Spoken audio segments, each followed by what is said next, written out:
Hello, नमस्कार, सलाम, सत श्री अकाल। कैसे हो आप सभी? तो हम पहले आ चुके हैं उत्पत्ति के आधार पर, हमने शब्द विचार कर लिया था। और जो आज है व्युत्पत्ति के आधार पर। ज़्यादा समय को हम यहाँ पर वेस्ट नहीं करेंगे। क्यों?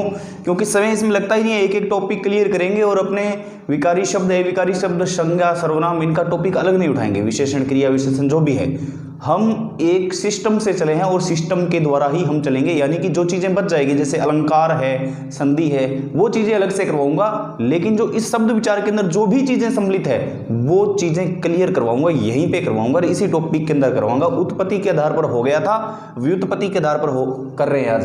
बेशक ये वीडियो छोटा हो सकता है, लेकिन मेरा ये मानना है कि जहाँ जितनी जानकारी मिलती है उतनी ही जानकारी आपको देनी चाहिए। यहाँ इतनी ही जानकारी मिलती है तो ज़्यादा आधे घंटे का वीडियो बना करके आपका समय नष्ट करना, आपकी एमबी नष्ट करने, इससे कोई मतलब है नहीं, अर्थ नहीं निकलता है इसका। तो व्युत्पत्ति के आधार पर यानी कि बनावट के आधार पर। व्युत्पत्ति का अर्थ क्या होता है? मैंने आपको बताया था, बनावट के आधार पर। क्या होता है?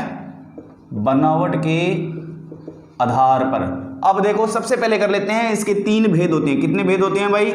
तीन भेद होते हैं। फटाफट से, ये 10 मिनट का वीडियो हो सकता है, 10 मिनट से कम भी हो सकता है। मिनटों पर मत जाना, मैं पहले ही कह रहा हूं आपसे, मिनटों पर गए तो फिर आप कुछ नहीं कर पाओगे।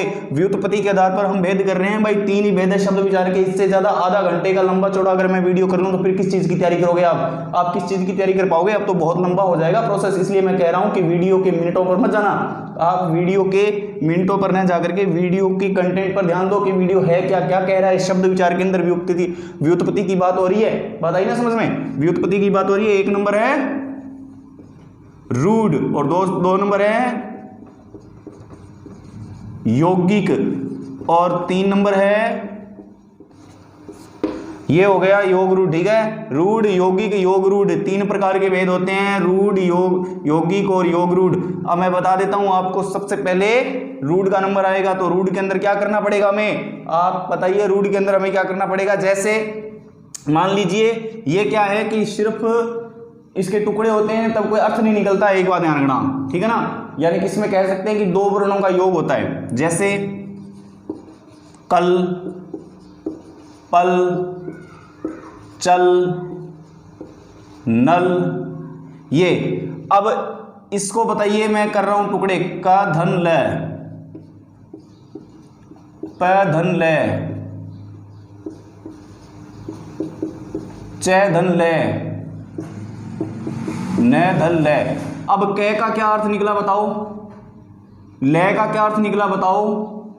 प का, ल का, च का, ल का, न का, ल का। यानी कि इनका कोई अर्थ नहीं निकल रहा है। इनके टुकड़े कर दिए हमें, तो हमें इनका कोई अर्थ नहीं निकाल पा रहे हैं। यानी कि इनको अगर हम मिला लेंगे, वापिस हमने मिला लिया, क्या बना? कल। वापिस इसको मिला लिया, क्या बना? पल। और इसको मिलाया हमने, क्या बना? चल। और इसको हमने मिलाया, क्या बना? नल। यानी कि दोनों को मिलाने से अर्थ निकल रहा है, लेकिन जब दोनों के टुकड़े कर दिए जाए तो कोई अर्थ नहीं निकल रहा है। आगे बात समझ में? ये क्लियर है टॉपिक? इसमें क्या इतना सोचने वाली बात ही नहीं है। कुछ वीडियो को लंबा करके क्या करना है इसमें, बताइए मेरे को एक बात बताइए। कल, पल, चल, नल, यानी कि इनका कुछ अर्थ निकल रहा है, जबकि इनके टुकड़े कर दिए जाएं तब इनका कोई अर्थ नहीं निकलेगा जब टुकड़े कर दिए जाए। बात आ गई ना समझ में? इनके टुकड़े कर दिए, कै को अलग कर दिया, ले को अलग कर दिया, क्या अर्थ निकला? कोई अर्थ नहीं निकला। तो बस यही है रूढ़ शब्द। अब इसके बाद में यौगिक। यौगिक शब्द मैं बता देता हूं, जैसे देवालय, विद्यालय। अब ये देख लीजिए, देवालय यानी कि क्या बना? देव प्लस आल्य, विद्या प्लस आल्य, विद्यालय। ठीक है ना? बात आई समझ में? अब इसी तरीके से राजपुरुष ले लीजिए। राजपुरुष यानी कि ये 2 शब्दों के मेल से बन रहा है, ध्यान रखना। ये एक शब्द अलग हो गया, ये एक शब्द अलग हो गया, ये अलग हो गया, ये अलग हो गया। यानी कि दोनों बहुत इंपॉर्टेंट है। जैसे राजपुरुष से समझ लीजिए, राज और पुरुष दोनों अलग है तो राजपुरुष बन गया। यानी कि दोनों बहुत इंपॉर्टेंट है। इनके टुकड़े कर दिए जाएं तो भी इनका कोई ना कोई अर्थ निकलता है, कोई ना कोई मतलब निकलता है। आगे बात समझ में?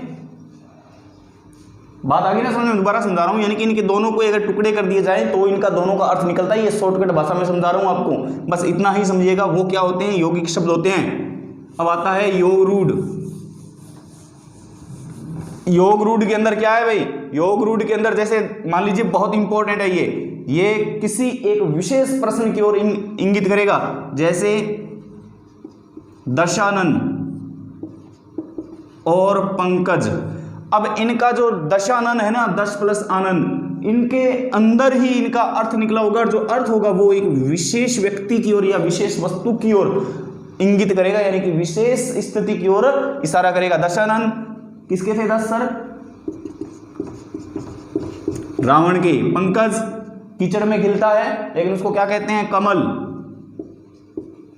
यानी कि ये योग रूढ़ शब्द हैं, यानी कि इनके अर्थों के आधार पर न जाकर के इनके मेन मुख्य पॉइंट पर जाएंगे कि ये किसकी ओर इशारा कर रहे हैं। बात आ गई समझ में? तो ये आज के थे रूढ़, यौगिक और योग रूढ़। आई होप आपको समझ में आया होगा, और जैसा कि मैं हमेशा कहता हूं आपको समझ में आया होगा। अगर ये लगता है आपको कि बहुत फास्ट करवाया, बहुत जल्दी करवाया है, तो भाई व्युत्पत्ति के आधार पर अगर मैं आधे घंटे का वीडियो बनाऊंगा तो आप क्या सीखेंगे? आपका समय खराब होगा।